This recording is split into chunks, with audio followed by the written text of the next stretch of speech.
ललन सिंह जी से पूछिए, आदरणीय मुख्यमंत्री से पूछिए, लेकिन जो मुझे सूचना है वो बीजेपी से बहुत क्लोज, आधे तो क्लोज हो ही चुके हैं, सिर्फ समझ लिए वो ज्वाइन नहीं किए हैं, इसीलिए वो गए का जदयू का पूरा बहिष्कार था, कोई गया नहीं था। नमस्कार, आप न्यूज फाउंडेशन देख रहे हैं, मैं हूं आपके साथ वंदना। नए संसद भवन को लेकर राजनीति थमने का नाम नहीं ले रहा है। इसी क्रम में अब उपसभापति हरिवंश को लेकर खूब राजनीति बवाल मचा हुआ है। बता दें कि जिस तरह से बीजेपी से जदयू दूरी बना लिया, ऐसे में कार्यक्रम में नहीं शामिल होने का जदयू की ओर से ऐलान किया गया। यहां तक कि अनशन पे भी जदयू की नेता जो है वह बैठे। ऐसे में सभापति हरिवंश को सम्मिलित होना उस उद्घाटन समारोह में कहीं ना कहीं कई सवालों को खड़ा करता है। इसी क्रम में नेताओं के तरफ से प्रतिक्रियाएं आनी भी शुरू हो गई है। कांग्रेस के विधायक दल के नेता अजित शर्मा ने सभापति हरिवंश को गद्दार बताया है। आगे हम उन तमाम वीडियो के साथ छोड़े जाते हैं कि क्या कुछ कहना है कांग्रेस के विधायक दल के नेता अजित शर्मा का।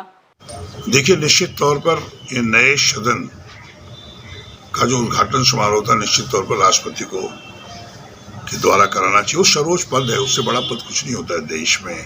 संविधान का वो संरक्षक होती हैं, निश्चित तौर पर उनसे होना चाहिए था। इसका विरोध पूरे विपक्ष के सभी दल कर रहे थे, इसलिए बहुत सभी लोग नहीं गए। आपका जो पूछना है, उप सभापति वहां नहीं गए, नहीं जाना चाहिए था, वो गए जो अभी आप बोल रहे हैं। ये जदयू से जुड़े हुए लोग हैं, ये उनका अंदरूनी मामला है, पार्टी का अंदरूनी मामला, उनसे पूछिए। लेकिन जहां तक मुझे सूचना है, ये उप सभापति महोदय हरिवंश बाबू, मुझे जो सूचना है विधायक दल के नाते कि ये बीजेपी से बहुत क्लोज हैं और हो सकता है कि आने वाले समय में वो बीजेपी के पार्टी के अंदर चले जाएं। इसलिए कोई आश्चर्यचकित नहीं होगा। ऐसे ये अंदरूनी मामला जदयू का, ये तो आदरणीय हमारे राष्ट्रीय अध्यक्ष आदरणीय ललन सिंह जी से पूछिए, आदरणीय मुख्यमंत्री से पूछिए, लेकिन जो मुझे सूचना है वो बीजेपी से बहुत क्लोज, आधे तो क्लोज हो ही चुके हैं, सिर्फ समझ लिए वो ज्वाइन नहीं किए हैं, इसीलिए वो गए का जदयू का पूरा बहिष्कार था, कोई गया नहीं। देखिए, निश्चित तौर पर ये नए सदन का जो उद्घाटन समारोह था, निश्चित तौर पर राष्ट्रपति को के द्वारा कराना चाहिए। वो सर्वोच्च पद है, उससे बड़ा पद कुछ नहीं होता है देश में।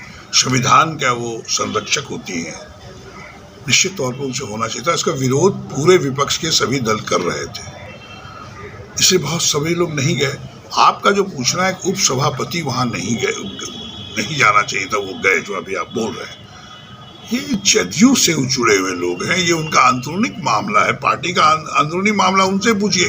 लेकिन जहां तक मुझे सूचना है, ये उप सभापति महोदय हरिवंश बाबू, मुझे जो सूचना है विधायक दल के नाते कि ये बीजेपी से बहुत क्लोज हैं और हो सकता है कि आने वाले समय में वो बीजेपी के पार्टी के अंदर चले जाएं।